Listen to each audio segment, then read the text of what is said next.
रहीम अस्सलामुअलैकुम। मेरे चैनल में आपका इस्तकबाल है। आज की ये वीडियो छठी क्लास की किताब अपनी ज़ुबान का चैप्टर नंबर 6 आसमानी दोस्त।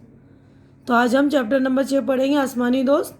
तो इसकी एक्सरसाइज यानी मश्क वगैरह की वीडियो मैं इससे पहले बना चुकी हूँ। तो कुछ बच्चों ने डिमांड करी थी कि मैडम आप रीड करके एक्सप्लेन कीजिए। तो मैं आज इस वीडियो में मैं रीड करूँगी, लेसन को पढ़ूंगी और उसको समझा दूंगी। ठीक है। सबक नंबर 6 आसमानी दोस्त। मार्च के महीने में के वो दिन थे जब हवा न जाने कहाँ से चलना शुरू होती है और तेज़ आंधी बन जाती है। सुबह से ठंडी हवाएं चल रही थीं और आसमान पर तेज़ी से बादल छाए जा रहे थे। तेज़ हवाओं से पेड़ों की छोटी छोटी शाखें टूट कर गिर रही थीं और इनकी आवाज़ें गूंज रही थीं। पुरानी सूखी पत्तियां हवा में उड़ती फिर रही थीं। मिनी अपनी पहली मंजिल के फ्लैट की बालकनी में व्हील चेयर यानी पहियों वाली कुर्सी, जो कुछ कमज़ोर होते हैं ना या माजूर होते हैं तो व्हील चेयर पर बैठते हैं, यानी कि पहियों वाली कुर्सी पर बैठते हैं तो उसको कहते हैं व्हील चेयर पर बैठी पार्क में खेलते बच्चों को देख रही थी। बच्चों को तेज़ हवाओं और लहरों पर गिरती नीम की पीली पीली पत्तियों की कोई परवाह नहीं थी। वो सब तो अपने खेल में मस्त थे। मिनी अंदर आ जाओ, इसकी मम्मी ने बावर्ची खाने से आवाज़ दी। 1 मिनट मम्मी, मिनी ने कपकपाती आवाज़ में कहा और व्हील चेयर में ज़ोर लगाकर आगे को झुकी और खेल देखने लगी। उसकी मम्मी बाहर बालकनी में आ गई। मिनी गुड़िया, हवा बहुत तेज़ चल रही है, बाहर बैठना ठीक नहीं, चलो अंदर चलो। अच्छी बेटी है मेरी। मिनी उसी तरह बालकनी से झांकती रही। बस ज़रा सी देर, उसने ज़िद की। उसकी मम्मी ने पार्क में खेलते बच्चों को देखा, लंबी ठंडी सांस ली और अंदर जाते हुए बोली, ध्यान रखना, बारिश शुरू होने से पहले अंदर आ जाना। मैं नहीं चाहती कि तुम भीगो। मिनी 12 साल की थी और माजूर थी। माजूर यानी अपाहिज को कहते हैं, जो हाथ पैरों या किसी चीज़ से कमी होती है उनको कहते हैं माजूर। वो अपनी कमीज़ के बटन नहीं लगा सकती थी, मगर वो घिसिट घिसिट कर चल सकती थी। उसने दांत साफ करना और चमचे की मदद से खाना सीख लिया था। वो अपनी व्हील चेयर भी खुद चला लेती थी। वो एक ख़ास तरह के स्कूल में जाती थी जहाँ उसे कुछ ख़ास किस्म के कसरत और बोलने की मशक कराई जाती थी और साथ ही साथ वही सब मजमून पढ़ाए जाते थे जो सब बच्चे स्कूल में पढ़ते हैं। मगर मिनी का कोई दोस्त नहीं था।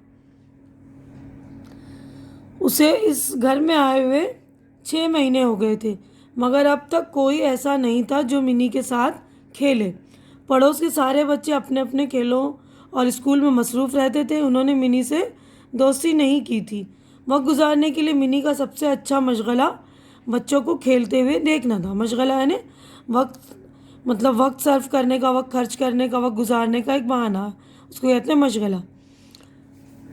बारिश की बड़ी बड़ी बूंदें गिरने लगी, मगर बच्चे अपने खेल में लगे रहे। बड़ी सी लाल गेंद और ऊपर नीचे उछलती रही। अचानक बच्चों के बीच एक और गेंद आ गई, एक कत्थई रंग की गेंद। लड़कियों ने चीखें मारी और फिर लड़के गला फाड़ फाड़ कर चिल्लाने लगे। एक लड़का गेंद को छूने के लिए झुका, तभी अचानक इसने पर फड़फड़ाए और उड़ गई। इससे पहले कि मिनी की समझ में कुछ आता कि क्या हुआ, नई गेंद उड़ती हुई उसकी बालकनी तक आ गई, उसकी गोद में उतर गई। मारे हैरत के एक पल को तो मिनी की समझ में नहीं आया। जब ज़रा संभली तो देखा कि उसकी गोद में जो चीज़ है वो गेंद नहीं, एक चिड़िया है जो डर के मारे सुकड़ी सिमटी उसकी गोद में बैठी है। बारिश अब तेज़ हो गई थी। मिनी, उसकी मम्मी चिल्लाती हुई बाहर आई ताकि उसकी कुर्सी धकेल कर उसे अंदर ले जाए। ये क्या? वो चिड़िया को देखकर हैरत से बोली, मम्मी ये एक बतख है, आसमान से आई है ये। मिनी ने धीरे से कहा। यकीनन वो चिड़िया बतख ही थी। शाविल ठंडे शुमाली हिस्से से हर साल हिंदुस्तान आने वाला एक मेहमान। शायद वो अपने गौल के साथ अपने वतन वापस जा रही होगी, मगर तेज़ हवा की वजह से अपना रास्ता भूल गई। अपने साथियों से दोबारा जा मिलने की दीवानावार कोशिश में उसके बाजुओं में चोट लग गई। वह खूबसूरत जंगली बतख थी। इसके जिस्म का निचला हिस्सा मुलायम और मखमली था। उसकी चोंच फावड़े की तरह चौड़ी सी थी। उसके पर चमकीले नीले, सफ़ेद और भूरे थे। उस वक्त वो बहुत थकी हुई लग रही थी। मिनी की मम्मी ने उसे उठाने की कोशिश की, लेकिन उसने अचानक इनके हाथ में ठोंक मार दी, यानी चोट से ठोकर लगा दी। हाय, वो चिल्लाई और अपना हाथ पीछे खींच लिया। वो एकदम तड़पी और लुढ़क कर कमरे के एक कोने में सिमट कर बैठ गई। शाम तक मिनी और इसकी मम्मी बतख को कुछ खिलाने की कोशिश करती रही। उन्होंने उसके सामने रोटी के टुकड़े, फलियां और फल सब कुछ रखा, मगर उसने कोई चीज़ छुई तक नहीं। मम्मी, उसे कुछ पके चावल कुचलकर दूध के साथ दीजिए, मिनी ने मशवरा दिया। उसकी मम्मी ने एक प्याले में पके हुए चावल डालकर कुचले यानी मसल दिया उसको। उसमें दूध शक्कर मिलाया, दूध शक्कर यानी चीनी, चिड़िया की चोंच खोली और रोशनाई भरने वाले ड्रॉपर से उसे खिलाया। जैसे ही उसके पेट में खाना गया, बतख कुछ चाक और चौबन सी नजर आने लगी। उसकी आंखें चमकने लगी और उसने अपने पर खोलने की कोशिश भी की, मगर एक दो बार कोशिश करने के बाद टाल गई। मुझे मालूम है मम्मी, इसका नाम क्या है? मित्रा नाम है इसका, मिनी ने कहा और इसकी मम्मी मुस्कुरा दी। हम मित्रा को कहाँ लिटाएं मिनी? उसके पापा ने उससे पूछा। पापा, मैं चाहती हूँ कि मेरे पास रहे, शायद उसे रात में मेरी ज़रूरत पड़े, मिनी ने कहा। आखिर उन्होंने मित्रा को एक तिनकों की टोकरी में बिठाकर मिनी के पलंग के पास रख दिया। मिनी की उम्मीदों के खिलाफ मित्रा ने रात में उसे बिल्कुल नहीं जगाया। जब सुबह सवेरे उसकी आँख खुली तो मिनी को पहला ख्याल यही आया कि पलंग के पास रखी टोकरी में झांक कर देखे, मगर डर और घबराहट से इसका बुरा हाल हो गया जब उसने देखा कि टोकरी खाली है। मित्रा, मित्रा, मिनी एक कोनी के बल उठकर चिल्लाई। उसने देखा कि बाथरूम में से आंखें चमका कर उसे देख रही। वो खिलखिलाकर हंस पड़ी। बतख बस फुतक फुतक कर चल पाती थी। वो उड़ने की जान तोड़ कोशिश कर रही थी। जब मिनी घिसिट घिसिट कर उसके पास पहुंची तो उसने पर फड़फड़ाए और फुदक कर दूर चली गई। मिनी ने बड़ी मुश्किल से जब उसे पकड़ा तो उसने फौरन ठोंग मार दी।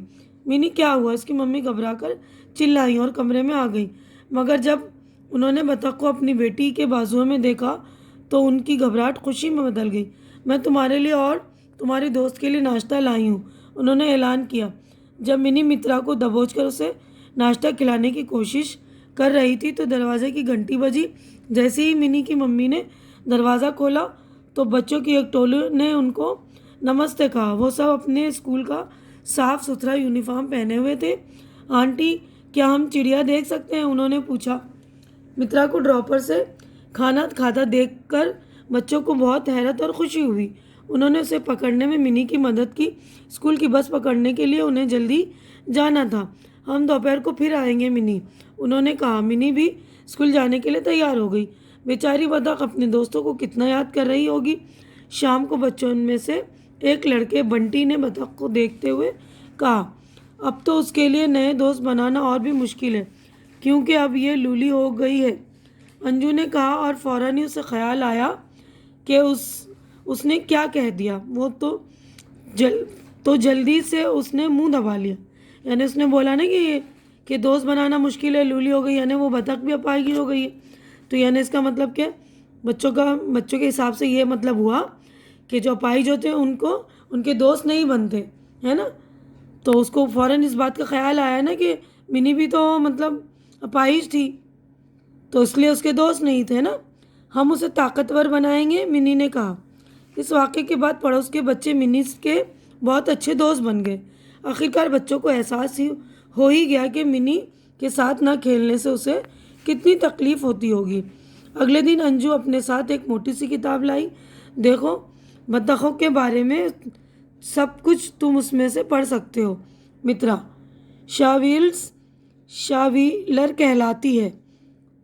ये मित्रा मतलब कहने लगी, बत्तख का नाम है ना। बच्चों ने खुश होकर उसे घेर लिया और शाविलर की आदतों के बारे में सब कुछ पढ़ लिया। मित्रा अब तक सैकड़ों मील उड़ चुकी होगी है ना, नन्ही परिया ने कहा। सैकड़ों नहीं, हजारों, बंटी ने उसे टोक कर ठीक किया। ये फिर से हजारों मील उड़कर अपने घर जाएगी। आखिर उनके दोस्त परिंदे की रुखसती का दिन आ ही गया। मिनी के पापा सब बच्चों और बतखों को लेकर झील पर गए। बच्चों ने मित्रा को प्यार से मिनी की गोद से उठाया और आहिस्ता से इसे झील में छोड़ दिया। इसने तैरना शुरू कर दिया और अपनी चोंच से पानी में कुछ खोदने लगी। बच्चे बहुत देर तक वहां खड़े से देखते रहे। अगले दिन मिनी बालकनी में बच्चों को खेलते देखने लगी तो पार्क में कोई नहीं था और फिर दरवाजे की घंटी बजी और बच्चों की फौज अंदर आ गई। आंटी प्लीज़ मिनी को हमारे साथ पार्क में खेलने के लिए भेज दीजिए, उन्होंने कहा। हम इसे व्हील चेयर पर हिफाजत से वापस ले आएंगे। मोहब्बत भरे बहुत से नन्हे मुन्ने हाथों की मदद से मिनी सीढ़ियों से उतरी और पार्क में ले जाई गई। इसके बाद भला मिनी अकेली और उदास क्यों रहती?